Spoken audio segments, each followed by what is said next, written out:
Krisis itu pun telah teratasi, namun di sana terjadi sesuatu. Setelah mencapai orbit sinkron, sumber radioaktif kuat terdeteksi. Harap bersiap untuk produksi radiasi. Rupanya itu adalah si robot. Cih, ada begitu banyak kebisingan di bumi. Namun tidak ada waktu untuk sibuk sekarang. Aku harus melakukan sesuatu. Stasiun luar angkasa. Si robot berada di luar angkasa, entah apa yang dipikirkan si robot ya. Namun dia berada di luar angkasa dan menuju stasiun atau kapal induk. Sementara itu di kota Luiding, sudah berapa lama menara menembak? Ya sudah lama sekali. Pusat kota kehancuran Senggang. Cuman apakah aku melihatnya terkejut? Ya itu sangat mengejutkan, kata si Cunan. Apakah akan lebih baik jika pembunuh besar ini dikeluarkan sebelumnya, tidak perlu membakar setengah kota? Ya karena itu baru jadi, itu baru bisa diluncurkan, kata Jianceng. Itu saja. Baiklah, bagaimana keadaan di sana? Tidak terutama tentang aturan, sesuai dengan aturan dunia ini. Siapapun yang membunuh spesies adalah pemiliknya, tapi di kota ini kami jelas memiliki kemampuan untuk mendaur ulang waktu yang singkat. Maka penduduk ini menemukan lebih baik, bukan? Apa? Marshal, apa Anda benar-benar bersedia? Ya, alih-alih membiarkan orang luar mendengar berita lalu mengambilnya, lebih baik membiarkan yang mereka selamat bertempur bersama kita dan mengambilnya. Seluruh blok 6 adalah milikku, akan kukuasai, perlu dipeduli. Tidak perlu peduli siapapun yang masih melakukannya. Oke, tapi kalau begitu, baik memungut pajak presentasi tertentu pada subkristal. Bagaimana alien ini dibunuh oleh Anda tanpa perpajakan? Kemunculan subkristal ini akan melakukan hal yang tidak baik, bukan? Maka lakukan apa yang kukatakan, maka akan kupercayakan semuanya padamu, kata Jianceng dalam telepon. Waktunya kembali ke rumah. Aku lelah sekali beberapa hari ini. Lalu Jianceng pun kembali ke rumah pangkalan tulang ikan. Kau akhirnya kembali. Namun di sana ada si Yao Yao. Selamat datang kakak. Terima kasih Yao Yao. Hehehe. Kakak, apakah kau bisa mandi dengan Yao Yao hari ini? Apakah kita bisa mandi bersama? Namun boleh ya. Di sana si Xun Yao berkata, maaf hari ini kakak mau Jianceng harus mandi bersamaku. Kau tahu? Kalau besok bagaimana? Atau cukup mandi berempat saja? Bagaimana kalau kita mandi berempat? Ling Ling juga termasuk, kata si Ling Ling sampai kaget. Aku bukan anak kecil lagi, aku lebih tua darimu. Kau tahu usia yang kita habiskan di Freja tidak terhitung dengan pengalaman yang dibutuhkan. Si Ling Ling malah membayangkan mandi bersama. Mandi bersama tentang seperti ini. Ling Ling, datanglah kemari. Aku tidak menginginkannya, kata si Ling sambil berteriak.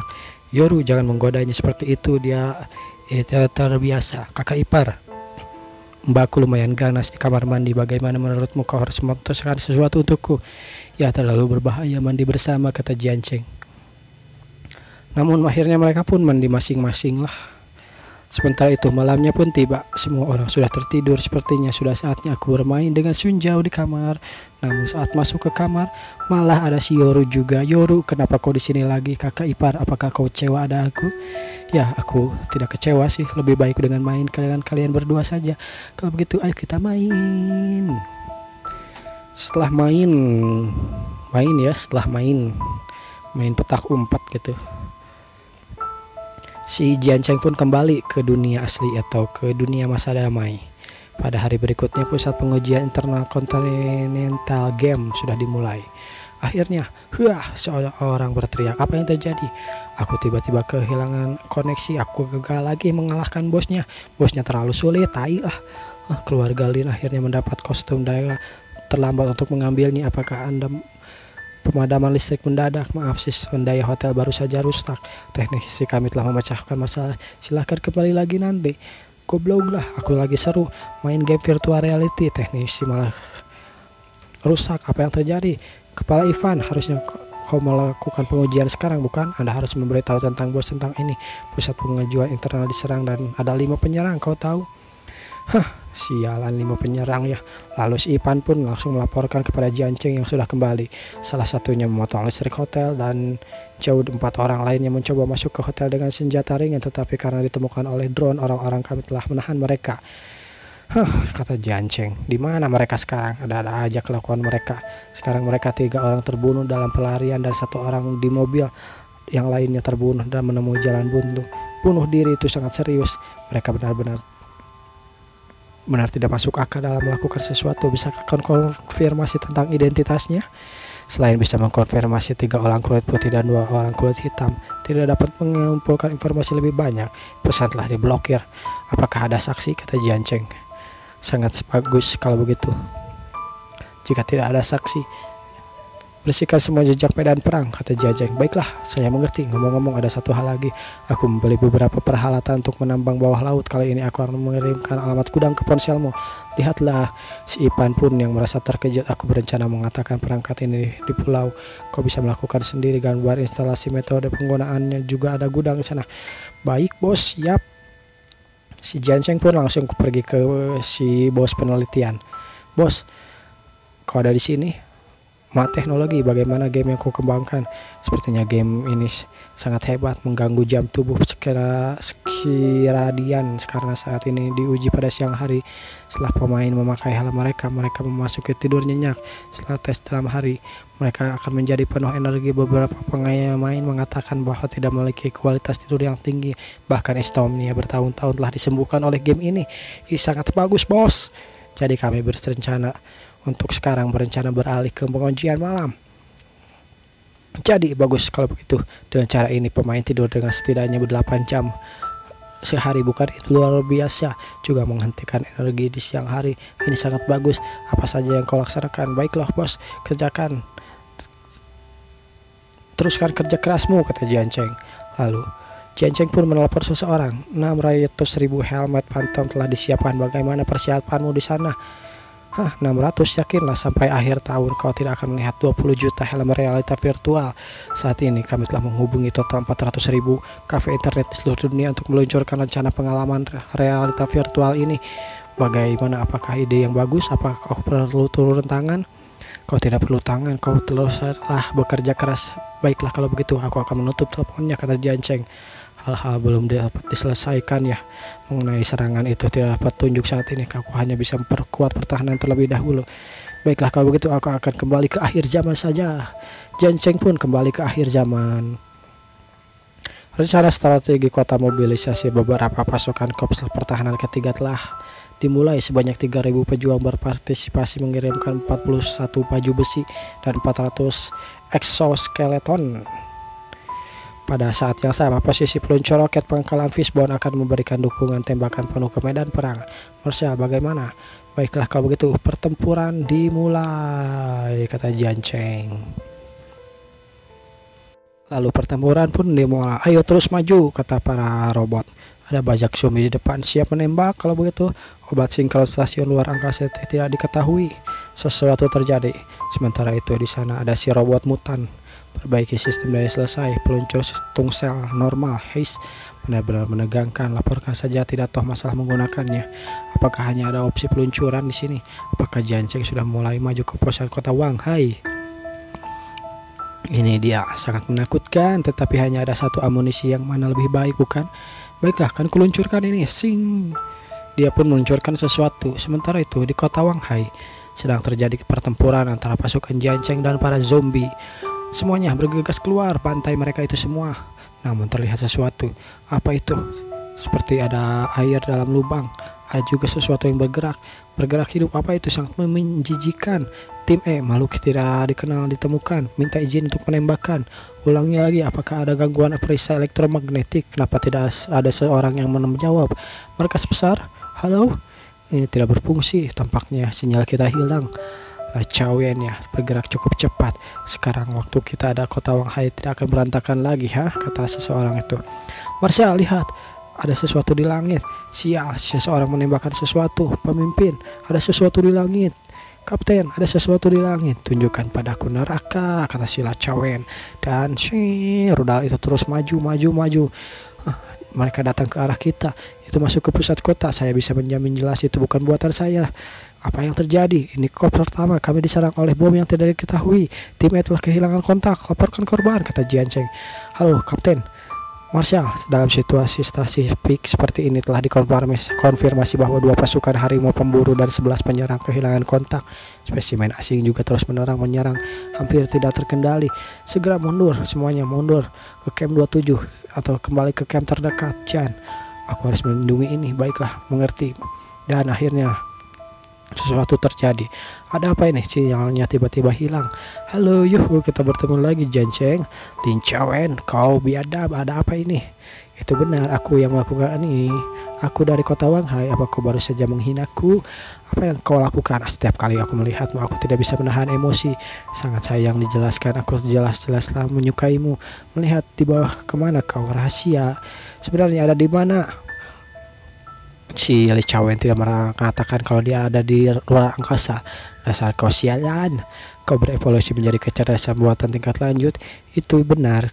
Menurut ayahku, aku punya kakak perempuan setelah triliunan perhitungan pemikiran sangat dekat dengan kecerdasan buatan tingkat laut.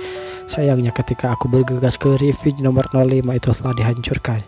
Refuge nomor 5, Mungkinkah dia? Janceng pun memikirkan tentang stasiun luar angkasa. Jadi aku membutuhkan sampel baru. Jadi apa pilihan Anda? Aku menolak. Yang disebut konsistensi itu hanya bohong, kau tahu. Sayang sekali kau telah memulai jalan yang menyeluruh murni dibandingkan dengan harmoni yang jatuh ke dalam sedikit lebih kuat. Tidak bisa ditolerir. Semua evolusi supremasi telah terima dalam eliminasi pembusukan yang kau inginkan. Ya, tapi aku selalu berpikir bahwa kau akan dihilangkan. Kami telah mengepung markasmu dan membajak sinyal radio markasmu, kata si Li Cawen.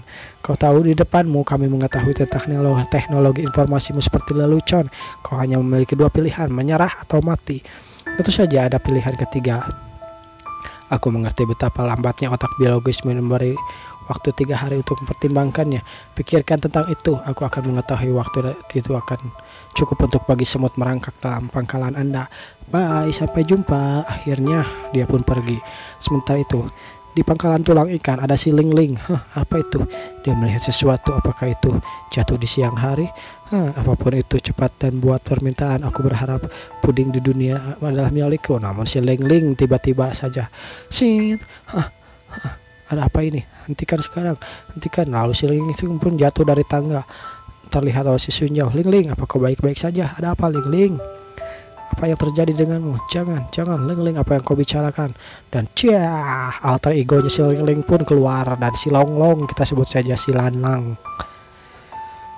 Kalian kemari dan bantu aku. Apa yang terjadi pada Ling Ling? Yao pergi dari dan panggilkan Janceng kembali. Baiklah, kalau begitu mari kita ikat dulu agar tidak berbuat sesuatu. Baiklah. Lalu si Janceng pun datang. Yo, kenapa kau begitu cemas Ling Ling? Terjadi seperti itu lagi. Alter egonya muncul. Biarkan aku melihatnya, kata Janceng. Apa yang terjadi? Apakah dia mencoba melarikan diri? Ya, tapi situasinya agak aneh kali ini. Apa maksudnya? Sepertinya dia ingin mengatakan sesuatu. Antena hancur. Apa yang hancur? Apa yang kau katakan? Kata Janceng. Jalan menuju evolusi terblokir. Ngomong apa sih si Ling Ling ini? Aku tidak mengerti, kata Janceng. Cium aku, maka kau akan mengetahui sesuatu. Cium? Aku tidak aneh. Apa maksudmu? Mengapa terkait dengan ciuman? Bagaimanapun itu benar-benar tidak masuk akal dan sangat agresif. Bagaimana jika dia menggigit? Kakak, aku memiliki pendapat yang sama. Ini agak berbahaya. Ya juga, tapi apakah ciuman ini masuk akal? Ya, tidak ada. Cium aku, kata si Ling Ling. Cium, apa intinya ini? Mereka pun merasa cemas, antara cemas dan cara cemburu.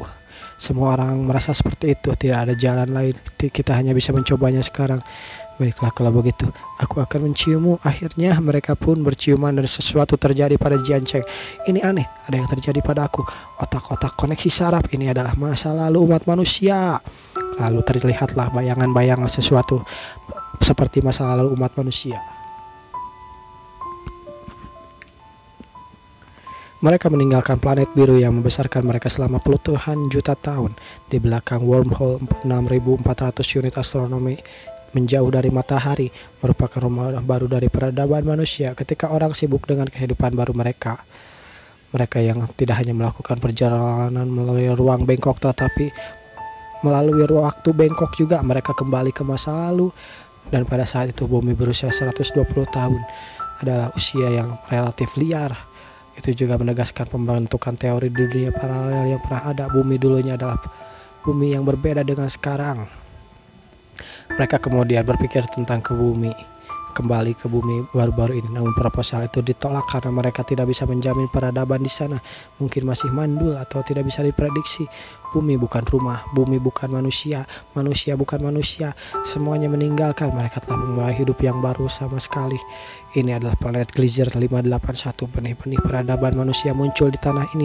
Semuanya sangat indah sampai suatu hari tiba-tiba makhluk asing datang. Mereka adalah alien.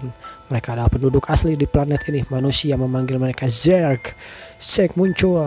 Bentuk sosial mirip mereka dengan semut betina. Kelompok proposi mengeluarkan telur dan berkembang biak. Pasukan berburu.